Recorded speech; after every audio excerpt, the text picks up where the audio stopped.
going to stick with you because there's, as the three of us know, and news junkies know, all this week there's been a lot of ink on the dangers, the potential dangers of a second Trump presidency.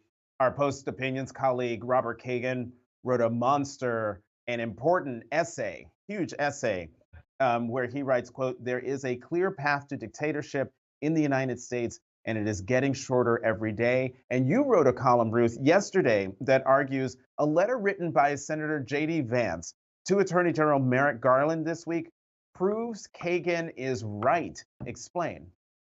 Well, Bob, I'm going to go back to 2015 when I think when Bob wrote written a series of Mhm. heartfelt, dire, compelling, scary as heck warnings for us about the dangers of a Donald Trump presidency. Fascism is coming, fascism is upon us.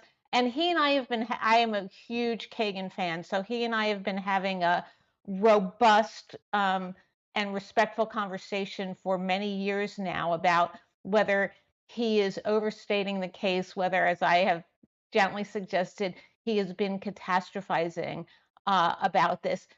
What I said to him privately, and so I can share it now, is that I am more in agreement with his warnings and the degree to which I am scared about the future for our country now than I have ever been before, because we know what Donald Trump wants to do. We know how he is going to be better if he is, God forbid, reelected.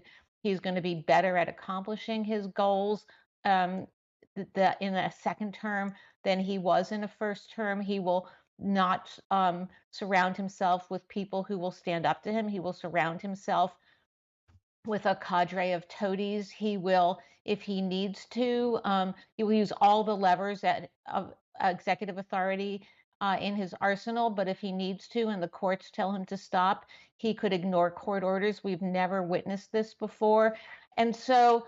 Uh, and we see the blueprint of this. I wrote a column yesterday about Ohio Senator J.D. Vance, who's a Yale Law School graduate who well knows better than this, who suggested, and he was just making trouble, and ordinarily we would ignore it as a stunt, suggested to the Secretary of State that he consider taking a look at Victoria Nuland, who's the Undersecretary of State and happens to be Bob Kagan's wife, that he take a look at her security clearance, sexist much, and to the Attorney General that he investigate Kagan for promoting insurrection.